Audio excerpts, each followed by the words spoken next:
I say good evening. Good evening. My fault. Good evening. Good evening. I'm the king and I don't make mistakes. Now let's just understand something from the beginning. I'm the king. You're the subjects. I've summoned you here. I have my golden scepter. And I command you to listen to what I say. Understood? Yes. I didn't hear a yes, okay. Yes.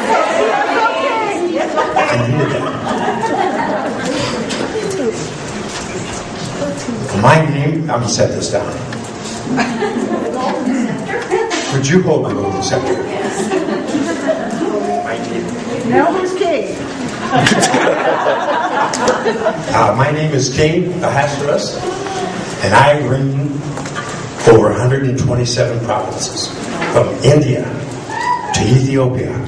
Impressive, right? Wow.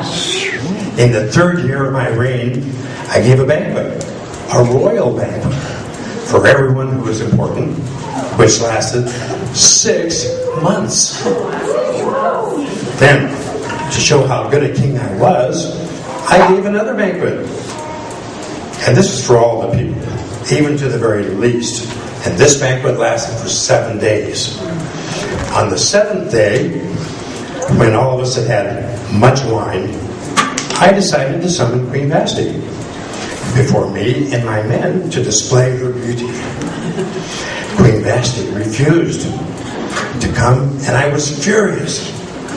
I was told that her conduct would cause women to have contempt for their husbands, and they would not do as they were told. I was advised to issue a royal edict that Vashti could no longer come before me, and her royal position as queen be given to another. I agreed. I knew when all the women heard what happened to Queen Vashti by not obeying me, they would think twice before not obeying their husbands. I chose Hadassah, that is Esther, to be my new queen. Then I promoted Haman to be my head prince, and everyone who was to bow down and pay homage to him, to Haman. Mordecai, who was Esther's older cousin, who had raised her, would not bow down to Haman because he knew Haman hated the Jews and was evil. Haman told me there was a certain people scattered throughout my kingdom that did not observe my laws. I said, do them as you please. Don't bother me with the details. Haman had letters sent to all my provinces to kill all the Jews, men, women, and children. Mordecai began to pray and fast. Esther found out what was happening and told her servants, go tell Mordecai to pray and fast for 3 days and nights and to spread the word. The king has not summoned me for 30 days, so when I go before him, if I perish, I perish. Then Esther came before me, and I extended to her my golden scepter.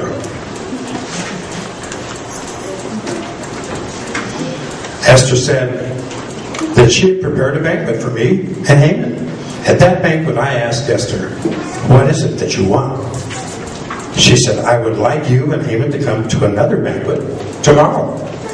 I said, good, we will come. Mordecai was still not bowing down and paying homage to Haman, and Haman was out of control with rage. Haman's wife said, have gallows built in the morning 50 cubits high, and ask the king to have Mordecai hanged on it. Haman said, yes, I'll have the gallows built. I could not sleep that night and read that Mordecai had saved my life by exposing a plot to kill me.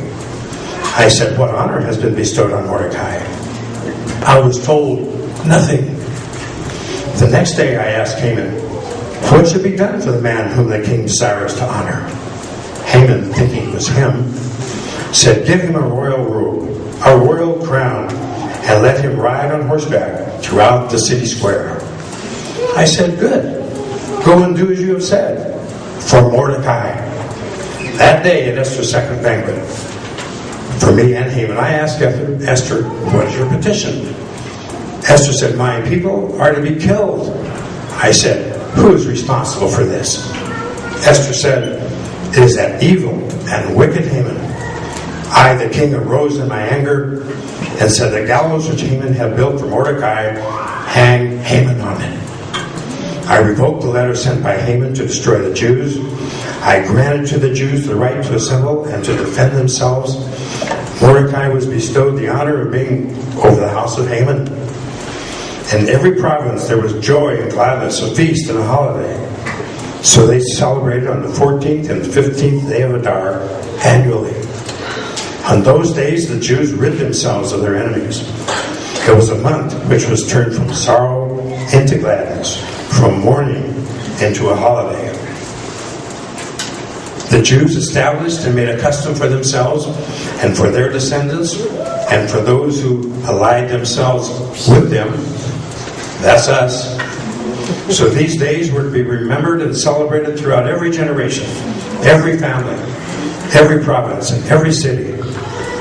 These days of Purim were not to fail from among the Jews, or their memory fade from their descendants. And in closing, let's be praying that all of us, men, women, and children, that we will have the courage of Esther and Mordecai to do what's right, no matter what the cost, no matter what the consequence. Amen. Amen.